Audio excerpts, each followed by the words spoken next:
आप सभी यूपी मुख्य सेविका की सभी बहनों को हमारा नमस्कार। जैसा कि आप सभी को इंतज़ार है कि आखिर यूपी मुख्य सेविका का रिज़ल्ट कब आएगा। लेकिन जब से ये कोर्ट केस फाइल हुआ है, तब से आप सभी को मानसिक समस्या लगातार बनी हुई है कि आखिर इस मामले का निस्तारण कब होगा। क्या इस वजह से कोई भर्ती पर प्रभाव देखने को मिल सकता है, जिसकी वजह से भर्ती कहीं लेट ना हो जाए और हम लोगों को कहीं कोई दिक्कत ना आ जाए हम पे। क्या इन जो बहनें शामिल हुई हैं रिट में, क्या उनकी वजह से हम लोग बाहर हो जाएंगे? ये सबसे बड़ा आपको वहम बना हुआ है दिमाग के अंदर। क्या सच है? उस लोग को लेकर के हम इस वीडियो में आज डिस्कस करेंगे। फाइनली सभी चीज़ों पर लेकर के बात करेंगे कि आखिर ये प्रक्रिया कहाँ तक चल रही है और आगे कोर्ट के मामले को लेकर के क्या होने वाला है। क्या आप जो बहनें हैं जिन्होंने एग्ज़ाम देकर इतनी मेहनत से यहाँ तक पहुँची, क्या उनको उनकी वजह से, रिट दाखिल होने की वजह से, क्या आप बाहर हो सकते हो? बहुत इंपॉर्टेंट है आप सभी के लिए। तो आप सभी बहनों से मेरा हाथ जोड़कर निवेदन है कि प्लीज़ वीडियो को इन तक देखना, आपको सारी चीज़ें क्लियर होने वाली है। ठीक है, बिल्कुल। और वीडियो में नए हो तो प्लीज़ चैनल को सब्सक्राइब जरूर कर लीजिएगा, तो कि जो भी अपडेट्स, नेक्स्ट इन्फॉर्मेशन आपको हमारी ऑथेंटिक अपडेट मिलती है वो आप तक हम जरूर बताने का प्रयास करते हैं। और एक चीज़ आपने सभी लोगों को पता है कि यूपी मुख्य सेविका का जो एग्ज़ाम है, आप इसको लेकर के कई बार से आपको पता होगा 2022 में जब इसका नोटिफिकेशन आया उसके बाद आपका एग्ज़ाम भी हुआ, ठीक है। लेकिन अब एग्ज़ाम होने के बाद सबसे बड़ी बात यहाँ पर यह लग रहा है कि रिवाइज्ड आंसर की आनी थी। पहला पॉइंट तो यही है कि रिवाइज्ड आंसर की आनी थी, लेकिन हुआ क्या? रिवाइज्ड आंसर की अभी तक नहीं आई थी, है ना, अभी तक नहीं आई। और आपको ये लगता है कि अब कोर्ट केस फाइल हुआ है, जैसे कि नीतू सिंह जी और 75 और कैंडिडेट्स थे, ठीक है, उनको लेकर के जो फैसला था, मेरी बातों को ध्यान सुनना, ठीक है, जो आप नीतू सिंह जी थी और 75 प्लस और कैंडिडेट्स थे इसमें शामिल थे, इन्होंने जब जो कोर्ट में रिट दाखिल की है, तो अब ये लोगों को लग रहा है कि इस भर्ती पर फ़र्क देखने को मिलेगा।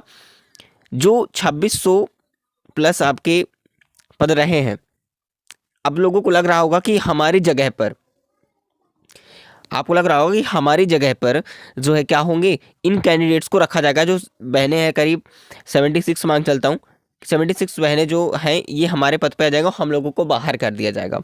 ऐसा बिल्कुल नहीं होगा।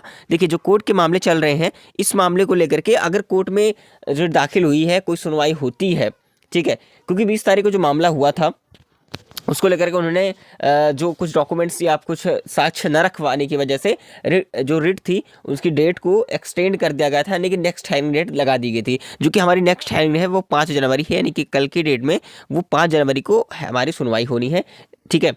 तो कल की डेट में क्या होता है 5 जनवरी को, ये डिपेंड करता है।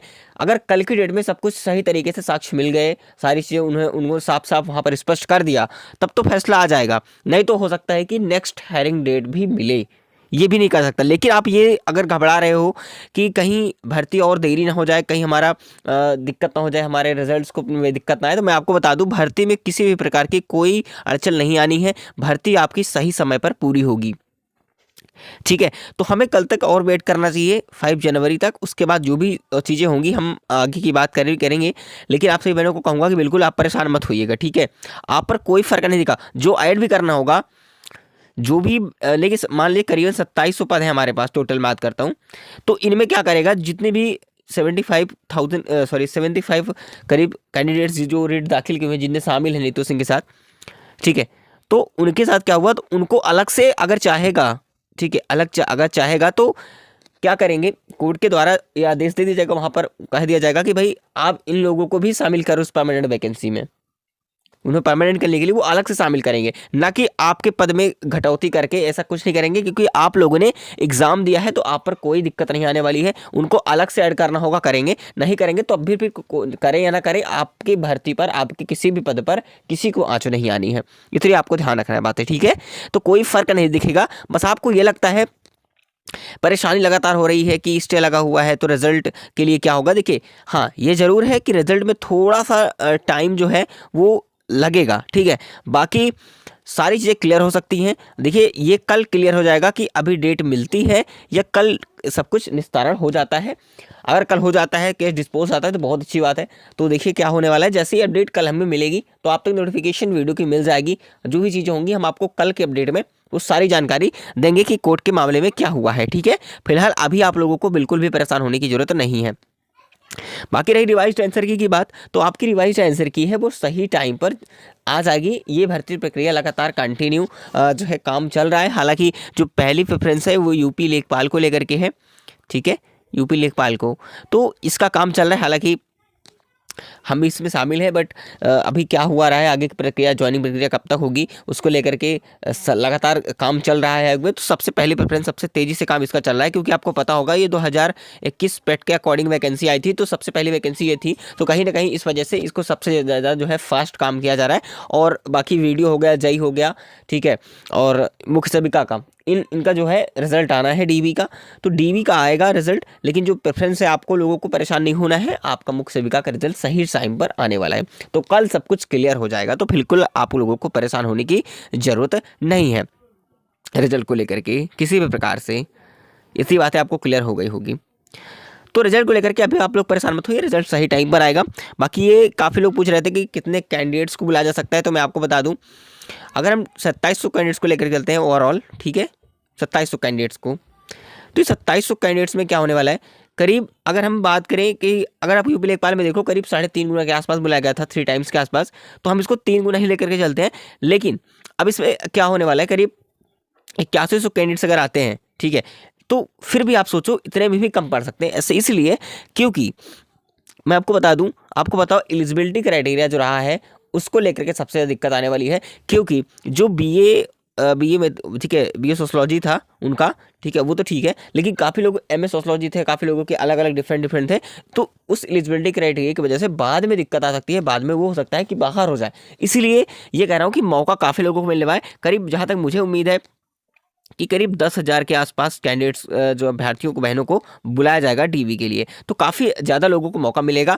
बस अपने डॉक्यूमेंट्स को आप लोगों को मेंटेनेंस कर लेना है, कोई दिक्कत नहीं आने वाली है, क्योंकि एलिजिबिलिटी क्राइटेरिया में काफ़ी ज़्यादा लोग बाहर होने वाले हैं, ठीक है। बिल्कुल, देखिए जो सत्य है वो चीज़ें बता रहा हूँ, बाकी आपके ऊपर डिपेंड करता है क्या चीज़ें आप एक्सेप्ट करते हो क्या नहीं। बाकी आपके सामने आने वाला है सारी चीज़ें, है ना।